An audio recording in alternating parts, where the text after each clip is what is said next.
Hi, today I'll talk more about waking up, but this time I'm going to explore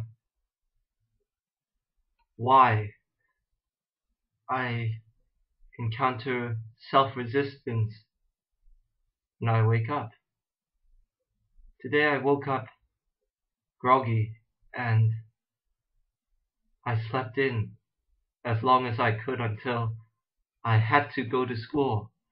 And I only wake up early when I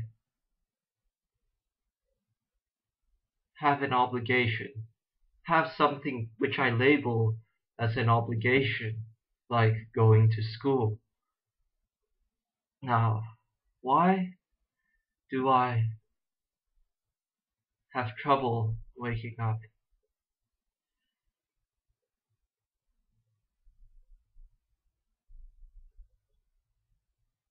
The belief that 5 a.m. and waking up when it's still dark is too early.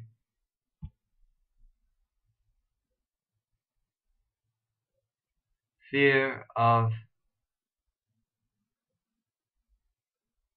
what I might experience waking up when it's still dark and waking up at 5. Implied in that is specialness acting as less than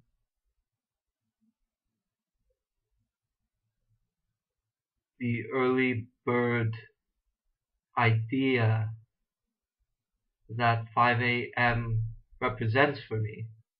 A person that wakes up at 5 a.m., according to my beliefs, is an early bird, an early riser, and I have not accepted and allowed myself yet to allow and accept myself to be an early riser. And implied in that, the self-definition of being a night person.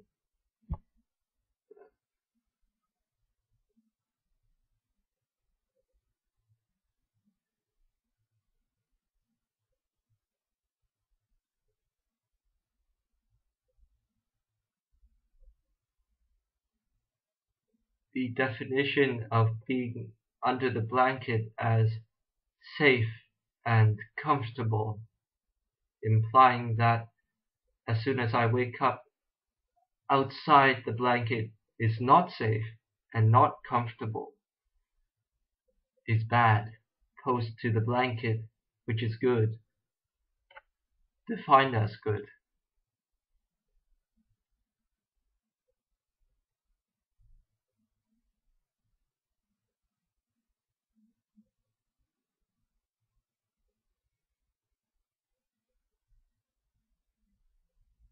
That's about all I have to say for now. I'll keep on digging at this point.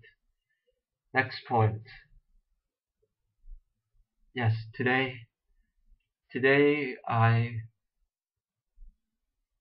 suppressed myself, suppressed my worry of what other people might think of me.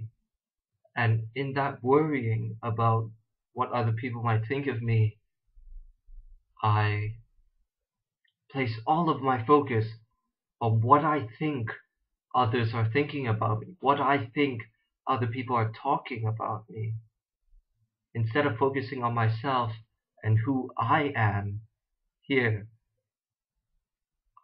Instead of focusing on who I am here, I was placing all of my attention on my idea of what I think other people think of me, thus allowing and accepting myself to abdicate all of my self-directed power to this idea.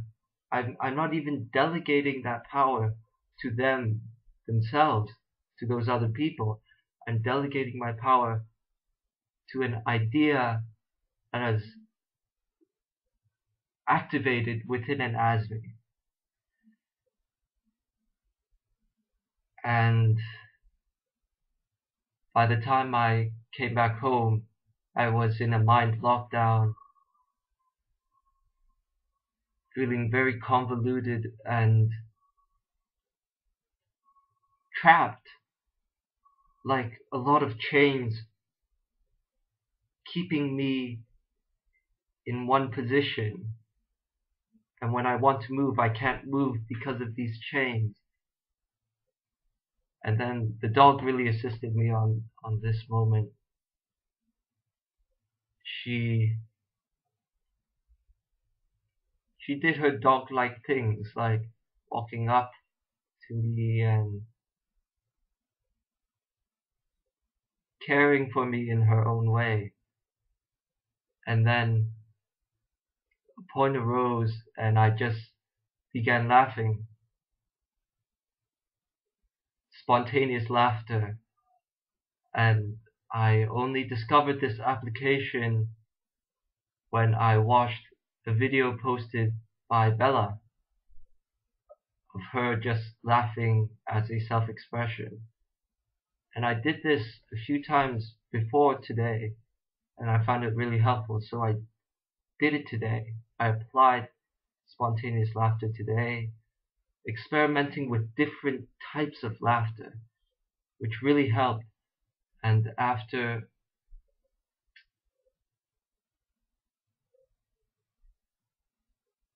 I kept on applying this self-moving laughter, moving myself as laughter, until I felt relaxed again. And the results were quite amazing now that I look back. Because before I started laughing, my center back, I think there was some numb pain in the center of my back. And my shoulders and neck were extremely tense. And after laughing, those points of tension released. And I felt better. I felt like I could move myself again. And then,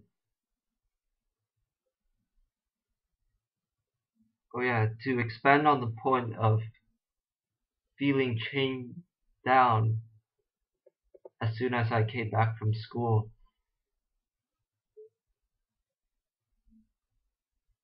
that feeling of helplessness,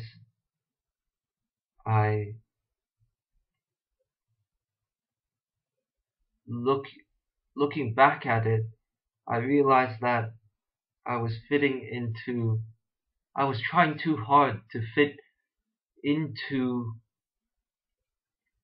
a puzzle of social relationship, where each puzzle piece was a defined group, like let's say the jocks and the nerds and the cool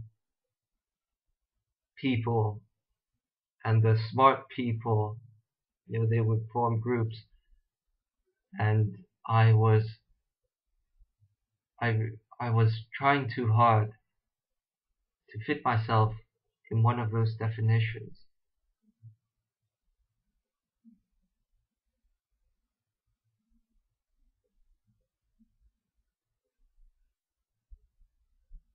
And implied in that, I accepted and allowed myself to fear